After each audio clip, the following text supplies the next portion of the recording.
Kalau kita lihat produk UKM di masa pandemi kan banyak yang makanan ya, gitu di luar dari barang-barang misalnya. Nah, produk makanan kalau mau dijual di GoFood, di Grab gitu, nah itu produk kita untuk masuk ke marketplace itu dikenain lagi tambahan 30-35% gitu. Harganya sehingga nggak bersaing. Sementara produk-produk dari luar itu kalau masuk dengan diskon atas nama diskon 50%, 75% masuk ke Indonesia. Bayarnya dari seluruh dunia termasuk dari Indonesia bisa beli. Contohnya jeans. Masa celana jeans bisa dijual 25.000? Bagaimana mungkin UKM bisa ngejual jeans 25.000? Beli bahannya aja berapa? Ongkos jahitnya berapa? Ini kan nggak adil. Ini kan sebenarnya ada subsidi yang nggak kelihatan gitu loh. Nah ini yang dibilang mungkin predatory pricing gitu loh, atau transfer pricing gitu. Saya ngelihatnya itu. Nah kalau misalnya barang, coba Anda lihat deh, Anda buka apakah di Facebook, apa di mana, itu harga-harga yang nggak masuk di akal 25.000, harga sendal kemudian ada 15.000. Dari mana bahannya? Mana mungkin UKM harus bersaing dengan itu?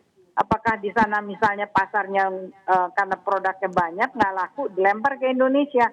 Kan merusak pasar kita gitu loh. Hanya untuk merusak pasar aja, habis itu harga dinaikin, kan strateginya banyak macam-macam.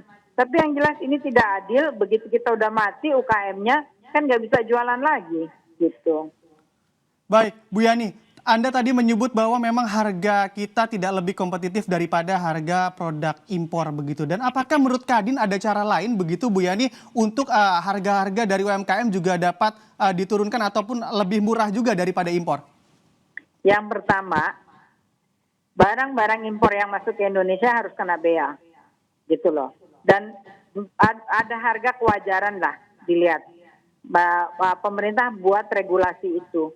Nah, mereka kan nggak kena pajak gitu, bea masuk nggak ada. Sementara kita untuk bikin produk juga harganya sudah tinggi, biaya kosnya kita tinggi, suku bunga tinggi gitu loh. Nah, apalagi di platform e-commerce kita masih juga tambahan dapat charge tambahan. Nah, ini juga mesti diatur juga oleh pemerintah. Ada batasan, masa tambahannya 30-35%, berarti kan kelebihannya di situ gitu. Nah terus pelaku usahanya bagaimana? Jadi mesti ada level playing field yang sama, bahkan lebih bagus kalau pemerintah bisa proteksi UMKM. Yang pertama, bunga mesti diturunkan gitu loh, basis poinnya. Karena BI sudah menurunkan, banknya belum menurunkan. Nah yang kedua, pasarnya. Nah, barang-barang yang masuk ke Indonesia itu harus juga dapat kena bea masuk gitu loh. Karena kita bayar pajak, mereka nggak bayar pajak, kan aneh gitu. Nah, itu mesti clear. Terus ada harga kewajaran. Ini kan ada persaingan usaha yang nggak sehat gitu loh, kalau kayak begitu. Tapi karena di e-commerce nggak masuk. Tapi kalau impor, kalau bulky bisa masuk. E-commerce nggak kelihatan.